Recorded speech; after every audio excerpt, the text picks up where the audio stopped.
Hello mga palangka, dito naman ako sa inyo. Meron naman ako sasabihin, babalita sa inyo tungkol sa buhay-buhay. Ito po yung may padala po na mga grocery yung mga kapatid ko, para sa kapatid ko may karamdaman. Salamat naman sa Diyos. Naalala nila yung kapatid nila.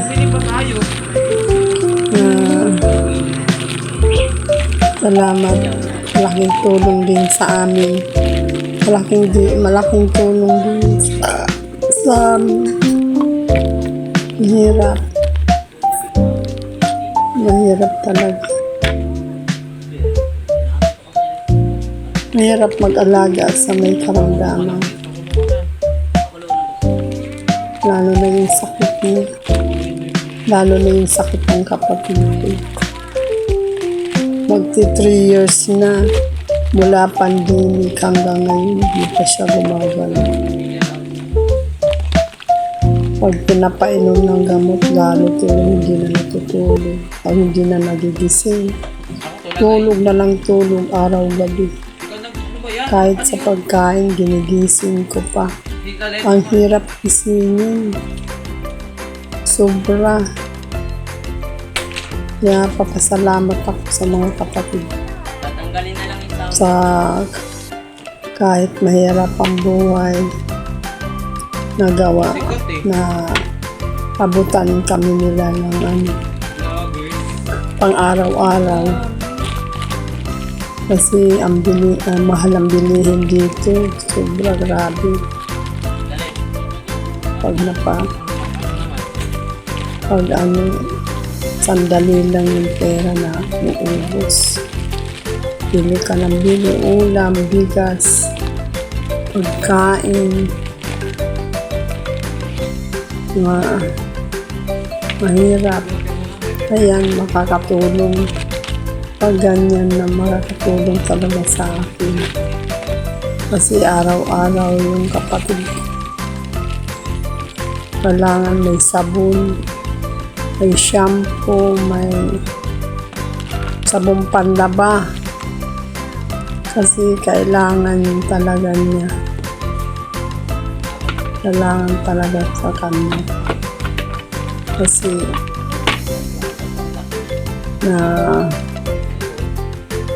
wala na siyang alam. Wala na siyang alam sa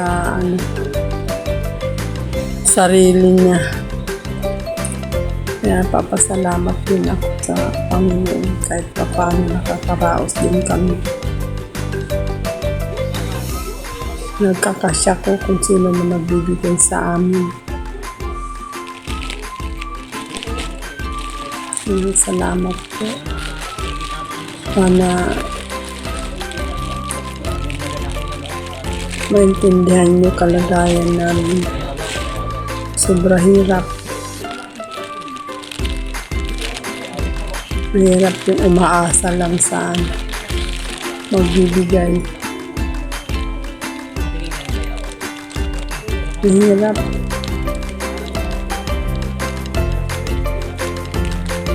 Nakakahiya naman. Nakakahiya magpinanhingi. Kailangan. Kaya talaga. Gumagawa na lang ako ng paraan para makaraos lang. Kaya salamat po.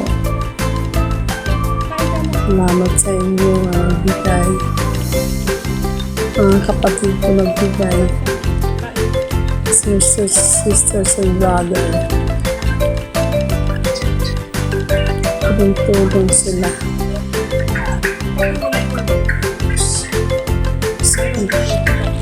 Pero yung pagpagamot, wala, hindi kaya. Dapat mapagamot ito sa sa magandang doktor.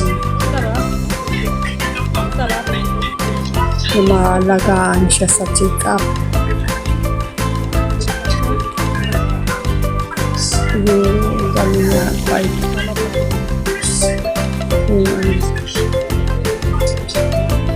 Salamat po. Salamat pala. Tuwang-tuwa ako. Nung makita ko.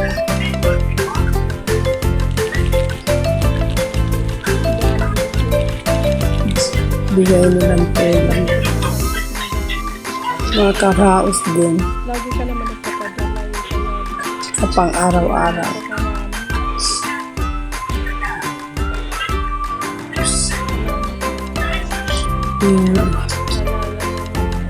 Ayan, pinakain ko yung kapatid ko. Ano yan eh? Merienda, pang merienda na. Merienda time na. Yan, pinakain ko tapos tinimplang ko ng Milo. Tinimplang ko ng Milo, kain siya, kain.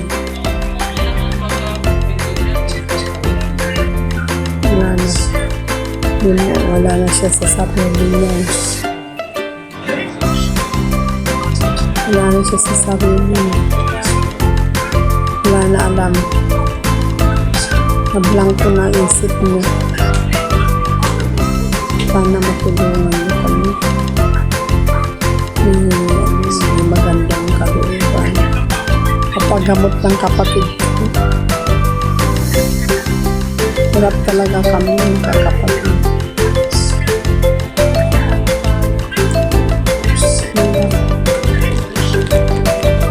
Hirap lang ang pamilya namin. Kaya titiis na lang. Kapag ko makakain. Makakain sa araw-araw.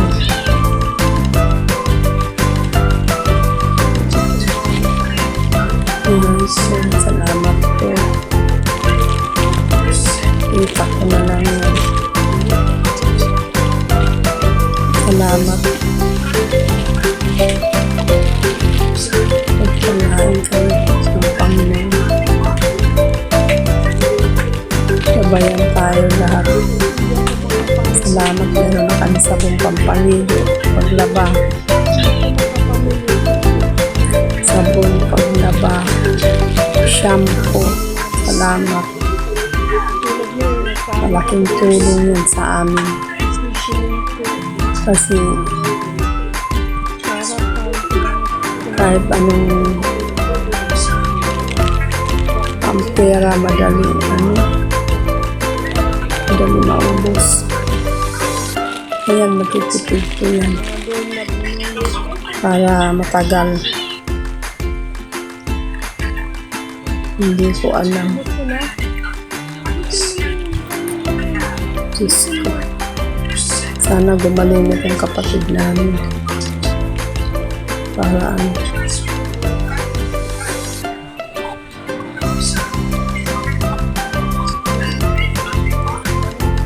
makasama na yung mga anak niya, mapuntahan niya mga anak niya.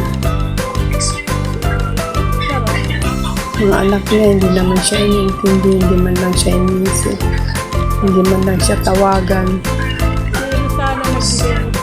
Nabungalis mga anak niya. Mahal na mahal niya yung mga anak niya. Nalagaan niya ng maayos. Tapos wala man lang sila alam. Ngayon na may sakit ang mama nila.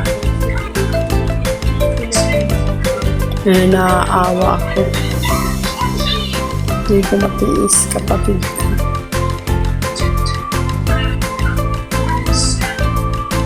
Kaya Diyos na bahala.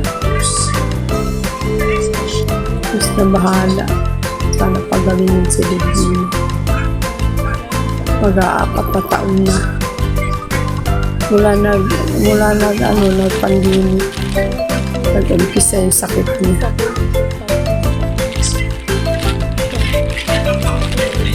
Sige po, salamat. Salamat mga palangga. Ingat tayo lagi. Magtiwala lang tayo sa Panginoon. Salamat sa inyo. God bless us all.